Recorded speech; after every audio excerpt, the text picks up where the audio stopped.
네, 안녕하십니까. 더불어민주당 국민소통위원회 위원장 김현 전용기 의원님 함께하고 있습니다.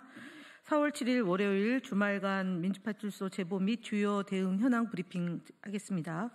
주말간 민주파출소 제보 현황은 4월 4일에서 6일 사이에 3,111명이 방문했고 911건의 제보가 접수되었습니다.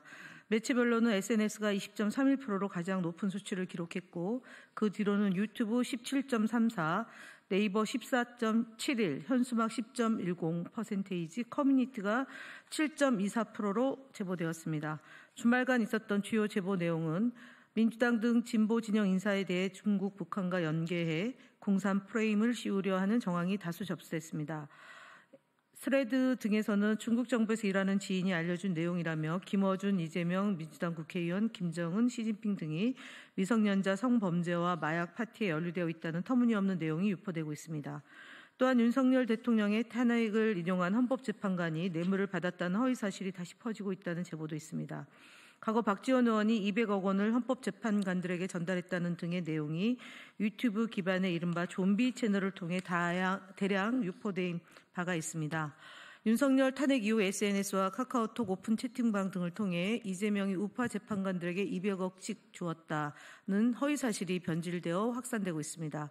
이외에 부정선거 등 허위사실 유포를 하거나 헌재 판결문을 조작하여 탄핵 부정 여론을 조성하는 등의 정황이 제보되었습니다. 일부 커뮤니티와 SNS를 통해 부정선거를 사실인 양 주장하며 앞으로의 선거는 의미 없다, 국민 저항권의 시간이다 등의 극단적인 언행이 퍼지고 있습니다. 게다가 네이버 카페, 라이트 테라스 등에서는 헌법재판소의 판결문을 조작해 원래 탄핵은 기각이었다는 허위사실이 유포되고 있습니다. 한편 우원식 국회의장의 계엄 발언 이후 SNS 카카오톡 오픈 채팅방을 통해 대통령 4년 연임제, 지방분권제, 토지소유권 박탈 등 총 12건에 달하는 내용이 민주당 헌법 개정 초안이 나왔다는 제목으로 퍼지고 있습니다. 저 역시 제보를 받았습니다. 다음으로 국민소통위원회 주요 대응 현황을 보고드립니다. 탄핵 인용 결정에 따른 현수막 대응 계획 관련입니다. 공직선거법 제90조에 따르면 선거의 실시가 확정된 때부터 선거일까지 더불어민주당 등 정당 명칭과 후보자 등이 언급된 현수막 등 광고물의 설치 및 게시가 금지됩니다. 중앙선관위 유권 해석에 따르면 대통령 선거 일정 공표와는 관계없이 지난 4월 4일 헌법재판소의 윤석열 탄핵 인용 결정으로 인해 국민의힘이 우리 당과 이재명 대표 등을 언급한 각종 허위 현수막은 불법 현수막에 해당됩니다. 더불어민주당은 지난 금요일 공문을 통해 각 지방자치단체가 해당 불법 현수막을 철거할 수 있도록 안내하였으며 선관위에서도 허위 현수막을 즉각 철거할 것을 요구하였습니다. 이후에도 철거하지 않는 불법 현수막은 민주파출소로 접수되는 즉시 파악하여 대응할 계획입니다. 그간 국민소통위원회에서는 선관위에 5차례 이상의 공문을 보내는 등 국민의힘 허위 현수막 에 대해 철거 등의 조치를 요청하였으나 선관위는 선거 기간이 아니라는 이유로 소극적인 태도로 일관했습니다. 하지만 이제는 전국에 개첩된 국민의힘 허위 불법 현수막이 조속히 철거될 수 있도록 선관위가 보다 적극적으로 집행해 나서야 될 것입니다. 국민의힘뿐만 아니라 타당의 현수막도 불법 현수막이 많이 있습니다. 선관위는 보다 적극적으로 활동해 주실 것을 다시 한번 요청드립니다. 주간조선의 허위 단독 보도 대응 현황 보고드립니다. 주간조선은 4월 4일자 인터넷판 기사에서 단독 이재명 윤 선고 3개월 전 여의도 대선 캠프 계약이라는 제목으로 이재명 당대표가 여의도에 대선 캠프 사무실을 계약하며 대선 준비를 해온 것처럼 보도했습니다. 그러나 해당 사무실은 기존 민주당사의 공간이 협소해짐에 따라 당직자들의 근무 환경 개선을 위해 마련된 민주당 제2당사입니다. 이재명 대표의 대선 준비와는 전혀 무관합니다. 민주당은 윤석열 대통령 탄핵 가능성 등 정치 상황에 대응하기 위한 정당 활동의 일환으로 조직을 확대하고 사무 공간을 마련한 것이지 특정인의 대선 준비와는 아무런 관련이 없습니다. 해당 기사와 관련해 주간조선 측에 사실관계를 전달했고 기사 내용을 이재명 캠프가 아닌 민주당 정당 활동으로 정정하는 데 합의했습니다. 추가적으로 해당 기사를 인용 보도한 보도에 대해서는 언중이 등을 통해 적극 대응해 나갈 방침임을 말씀드립니다. 네, 다음은 전용기 위원장께서 말씀드리겠습니다. 네, 전용기 의원입니다. 자유일보와 펜앤드마이크를 언론중재위원회에 제소했습니다. 자유일보와 펜앤드마이크 이재명 대표와 권순일 전 대법관 간 50원 재판 거래설을 각각 4월 2일과 4월 1일에 보도하였습니다.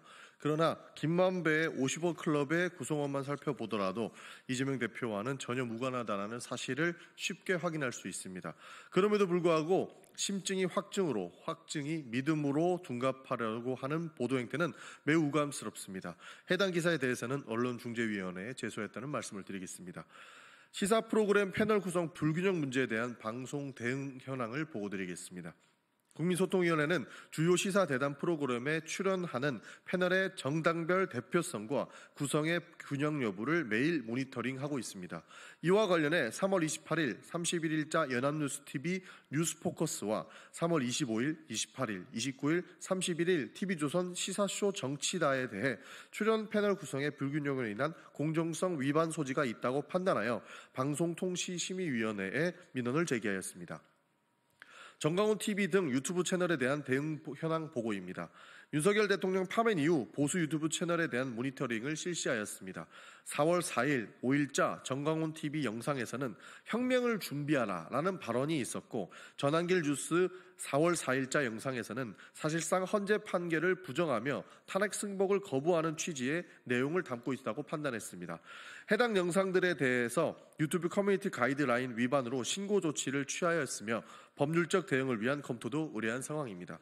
아울러 헌재의 탄핵 심판 이전인 4월 2일 기준 고성국 TV, 정광훈 TV, 성창경 TV 등은 탄핵 기강을 주장하며 내란을 옹호하는 듯한 모습을 보이고 폭동을 선동하려는 내용을 방송하였다고 판단하였습니다. 이봉규 TV는 이재명 대표와 정청래 의원에 대한 허위사실 유포 및 명예훼손성 콘텐츠를 지속적으로 게시하여 해당 채널을 유튜브 커뮤니티 가이드라인 위반으로 구글 측에 신고 조치하였음을 밝힙니다.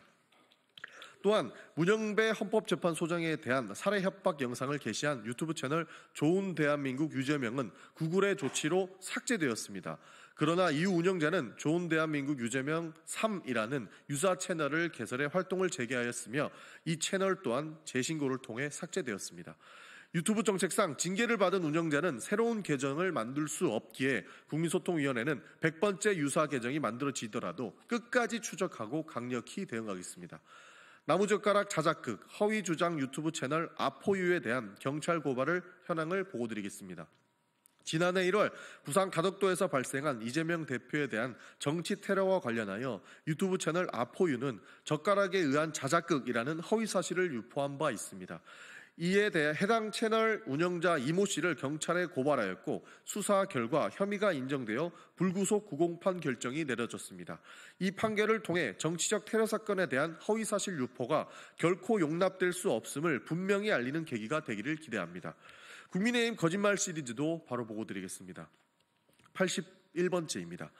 해경이 지난 2일 강릉에 정박한 선박에서 2톤에 육박하는 코카인 의심 물자를 발견하자 이를 기화로 마약 범죄가 민주당 탓이라는 가짜 뉴스가 횡행하고 있습니다.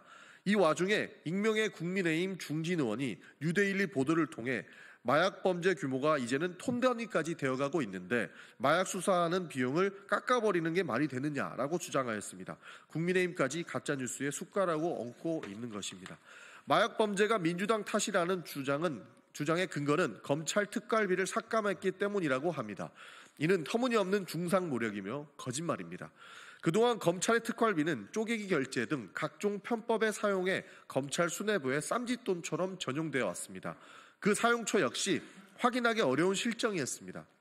이런 문제가 수십 년간 반복되어 온 고질적인 문제였기에 특활비 삭감은 당연한 조치였습니다. 지난 2024년 우리 당 검찰 독재 정치 탄압위원회가 지적한 검찰의 소고기 파티 사례가 대표적입니다. 당시 검찰의 쪼개기 결제, 증빙서류 제출 위반 등의 혐의가 발견되어 대책위원회가 공무원 행동강령 위반 혐의 및 세부 집행지침 위반 혐의로 국민권익위에 신고하기도 하였습니다. 이렇듯 국민의힘은 검찰이 방만하게 전용하던 특활비를 삭감한 조치와 마약 수사는 아무런 관련이 없음에도 불구하고 마약 문제까지 민주당 책임으로 몰아가려 하고 있습니다. 국정을 엉망으로 만들어 놓고 야당의 책임을 전가하려는 무책임한 태도입니다. 이상입니다.